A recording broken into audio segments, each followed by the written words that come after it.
Évangile de Jésus-Christ selon saint Matthieu, chapitre 16, des versets 13 à 19. En ce temps-là, Jésus, arrivé dans la région de Césarée de Philippe, demandait à ses disciples: au dire des gens, qui est le Fils de l'homme? Ils répondirent: pour les uns, Jean le Baptiste, pour d'autres, Élie, pour d'autres encore, Jérémie ou l'un des prophètes. Jésus leur demanda: et vous, que dites-vous? Pour vous, qui suis-je? Alors, Simon-Pierre prit la parole et dit: tu es le Christ, le Fils du Dieu vivant. Prenant la parole à son tour, Jésus lui dit: heureux es-tu, Simon, fils de Jonas.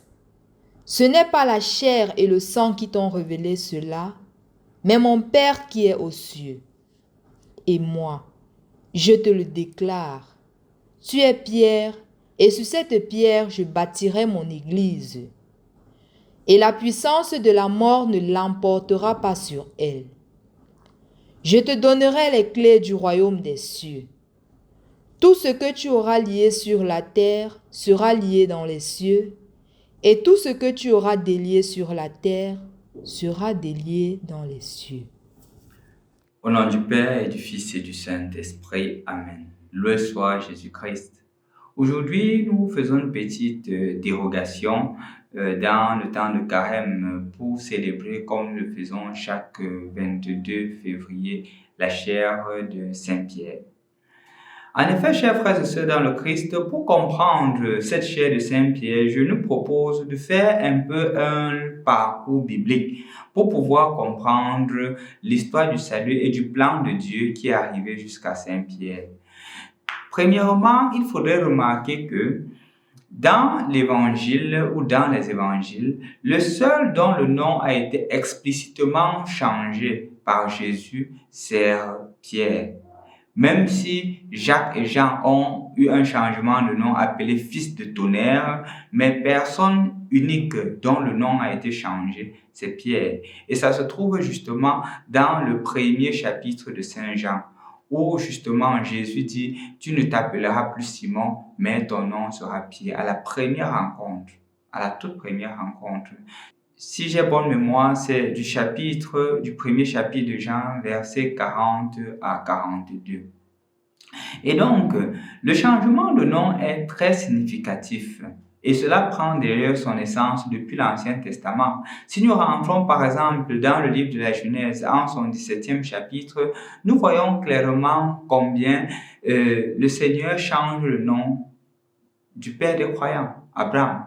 Il lui dit: tu ne t'appelleras plus Abraham et tu t'appelleras Abraham. Pourquoi il y a un changement de nom? Parce que le changement de nom implique une mission. Parce que tu seras le père d'une multitude de croyants. Donc ça prend justement son essence depuis l'Ancien Testament. On va un peu plus devant, je crois, dans Genèse chapitre 32, verset 29. Si j'ai bonne mémoire, où justement, il est clairement aussi stipulé le changement de nom de Jacob. Quand il bagarre la nuit, à partir du verset 23, il bagarre avec Dieu toute la nuit. Et le Seigneur dit: tu ne t'appelleras plus Jacob, mais tu t'appelleras Israël. Et c'est justement de lui qu'est né les 12 tribus d'Israël que nous trouvons jusqu'à présent. Les 12 tribus d'Israël. Donc vous voyez que le changement de nom implique une nouvelle mission. Et de la même manière, le changement de nom de Pierre dans l'Évangile implique une mission claire. Je veux revenir premièrement sur le Nouveau Testament, mais ici dans le chapitre 23, verset 5, si j'ai bonne mémoire, où le mot « chair » est utilisé par Jésus. Jésus précise clairement là-bas que les scribes et les pharisiens enseignent sur la chair de Pierre. Écoutez et faites tout ce qu'ils vous diront, mais ne faites pas ce qu'ils font, parce ils ne vivent pas ce qu'ils font. Mais vous avez le devoir d'écouter, parce qu'ils s'asseyent sur la chair de Pierre. La pierre, la chair à l'époque, c'était dans les églises, c'était, puisqu'il n'y avait pas de micro, c'était une place réservée qui était un peu plus haute et qui permettait à ce que la voix de celui qui parle soit comprise par toute la congrégation, par tous ceux qui étaient présents.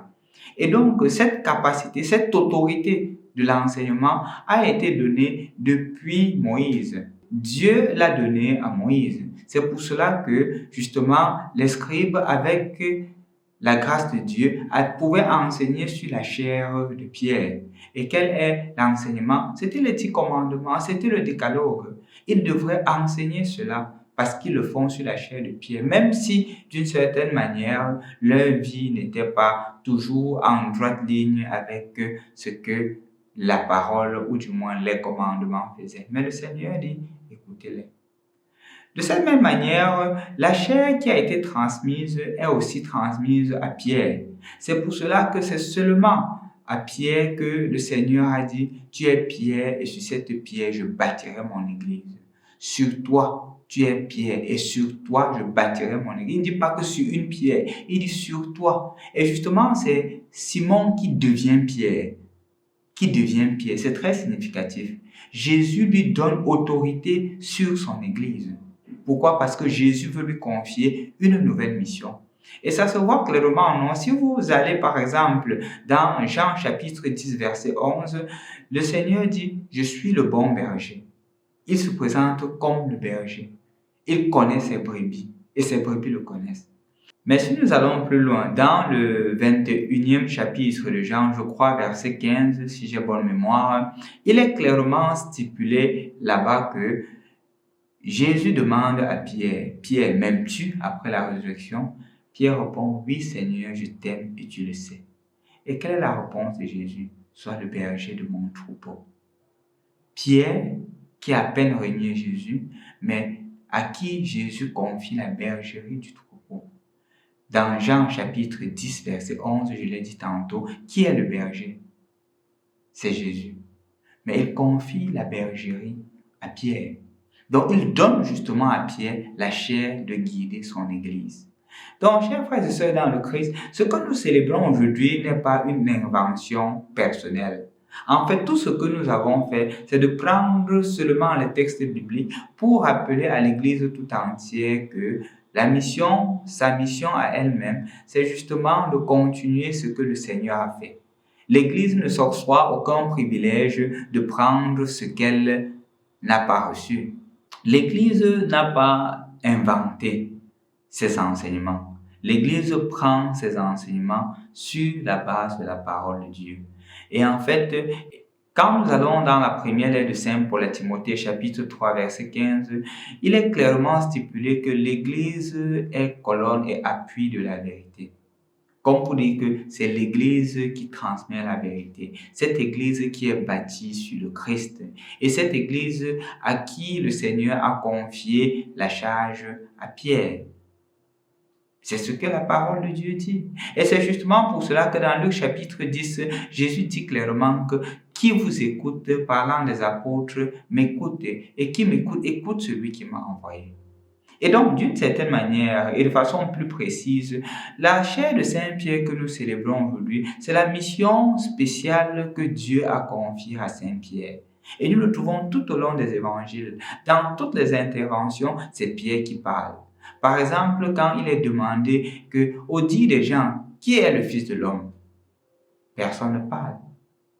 Les gens répondent, tu es Moïse, tu es ceci, un peu comme aujourd'hui on pourrait dire, non, si on posait la question, on dit des gens qui est Jésus, les gens sont en train de dire que, bon, Jésus est un imposteur, Jésus est un homme comme n'importe quel homme, Jésus est le Fils de Dieu, mais pas au même titre que Dieu, ou peut-être même, comme c'est habituellement la raison, ou peut-être certaines cultures traditionnalistes qui voudraient dénigrer le christianisme se disent que non, l'Église est la religion des Blancs, Jésus-Christ est le Dieu des Blancs qu'on nous a imposé, pourtant nous les Africains, nous avons nos dieux. C'est un peu de cela dont il est question.